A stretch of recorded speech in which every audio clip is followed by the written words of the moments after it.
Hi, my name's Phil. I like talking about politics, and in this video I'd like to discuss the broader and narrower picture of the fall in the rate of the new COVID infections in the UK and the Prime Minister Boris Johnson's recent sense of urgency about the new variant running through the UK. Because on the one hand, you look at the way the rate of new infections has come down, it looks really good. In many ways, the lockdown is doing what a lockdown is intended to do. But there is something really worrying underneath all that I want to talk about. But first, if you'd like to be notified of daily news and politics, please subscribe to the channel and click the bell notification icon. So the newspaper headlines yesterday morning after Boris Johnson's Friday evening press conference, where he talked about the new variant being up to 30% more deadly and up to 70% more transmissible. Now, of course, those are I suppose worst case scenarios. That's what the modelling is saying, you know, reasonable worst case scenario, as the government would like to call it. It could be lower for both of those things. But the key thing is this: up to 30% more deadly, up to 70% more transmissible. What you've got in the headlines, the big bold headlines, is up to 30% more deadly. Somewhere within the text it talks about and up to 70% more transmissible. Now, I need to talk about that in a moment. But first thing I sort of want to note is, if you look at this graph, which is at the moment showing the number of new cases coming down, it looks like, oh, this is going well. It's coming down very steeply. But a couple of things. One, the number of new infections is still sky high.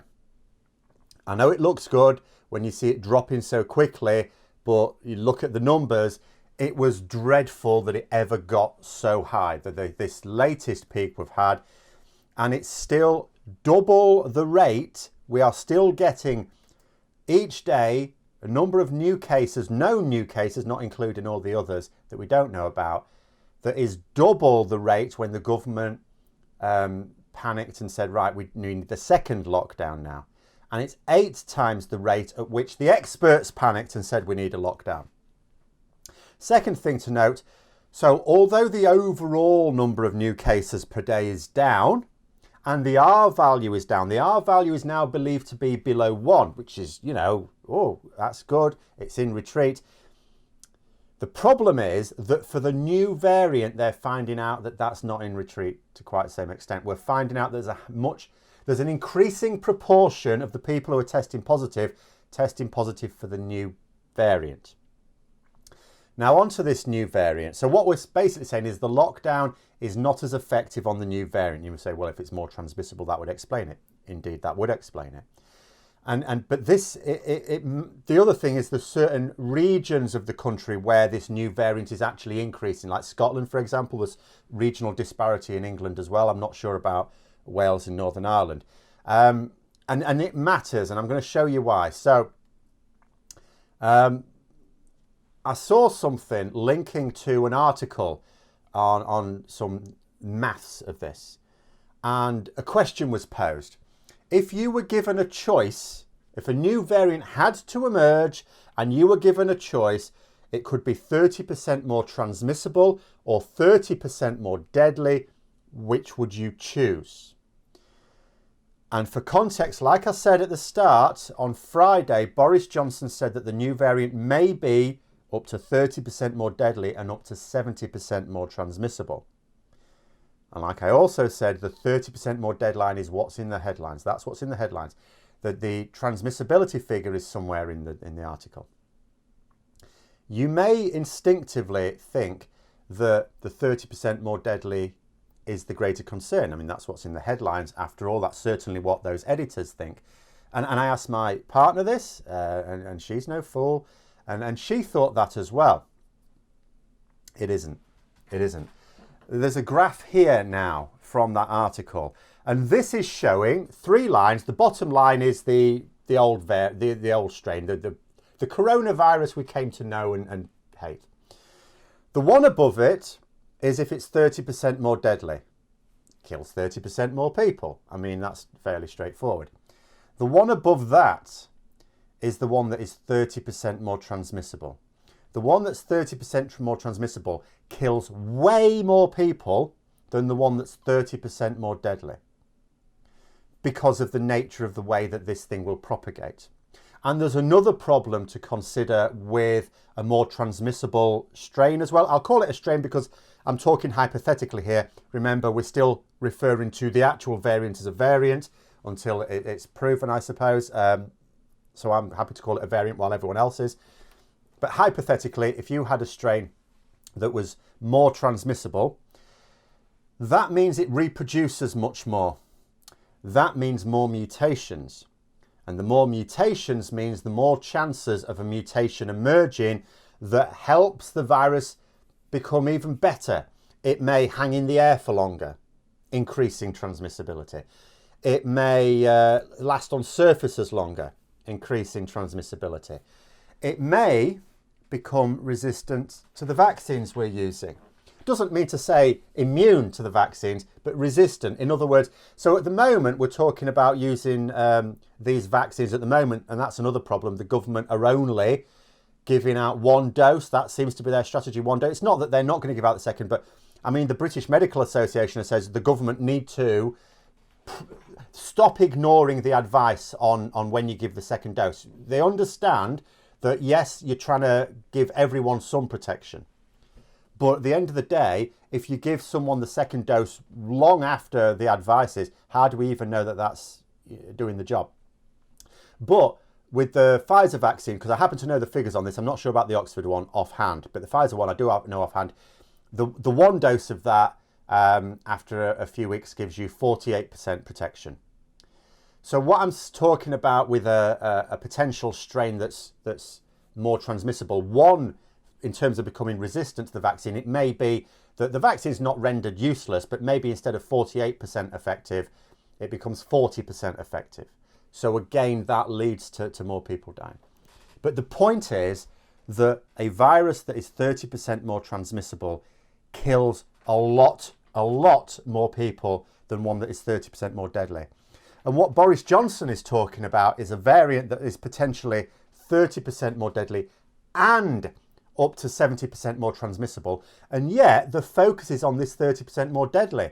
It should be on the 70% more transmissible because that makes it even deadlier than the deadly part. Because look at the difference between 30% more transmissible and 30% more deadly. Imagine what 70% more transmissible is. And it's not in proportion. Look at the way that graph curves up. It's actually terrifying. And Boris Johnson, you could tell in the press conference on Friday, was very, very urgent about his instructions to people. So people picked up on the fact he was basically saying you need to obey these rules. Obey them.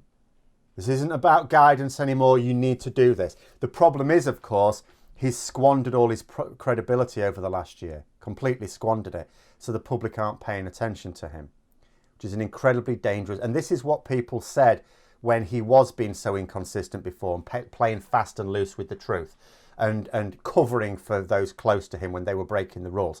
This is the consequence, because he knows that the situation is very serious. Those experts will have explained to him just how serious this is. He knows that the vaccine strategy is not quite right. He's going ahead with it because, again, that's how he works. Government figures, if he gives someone a dose, on the official government figures, they're classed as vaccinated, even though they're only just under 50% protected. You're not properly protected until you've had both doses. And he's thinking, oh, well, we'll give the second dose when we've gone through the first dose. But the problem is it may be too late then. And you know, healthcare workers as well, NHS workers. So NHS workers at the moment are not able to get their second dose. They're exposed to a very high viral load all the time. Their immune system's constantly under attack. Not just from coronavirus, other things as well that can weaken their immune system and make them more susceptible to COVID. And yet they're not able to get their second dose. What's more, we're seeing reports now that NHS workers from abroad may not even get their vaccinations at all. That's what we're hearing. It should be appalling. But it's also shooting yourself in the foot because we absolutely need NHS workers fighting fit. The whole thing is a mess. And as I say, the problem throughout this whole mess is focusing on what is most important. The messaging has not been clear. Boris Johnson now sounds quite desperate, But what have we got when he's talking about this new variant and he's trying to impress upon it the seriousness? We've got newspapers putting the focus on this 30% more deadly, when as serious as that is, the 70% more transmissible is the thing that makes you crap your pants, if you understood. And I'll put a link below to an article that explains this. But there we are. And my real fear now, I mean, I talked quite recently about my hopes for the vaccine programme. They've basically dissolved now. They've dissolved. It's quite clear the government now are playing fast and loose with their vaccination programme because it's not doing what it needs to do. It's just like test and trace. That last year was the talk of the town last year. It didn't do what it needed to do because we let the thing get out of hand. And what did they do?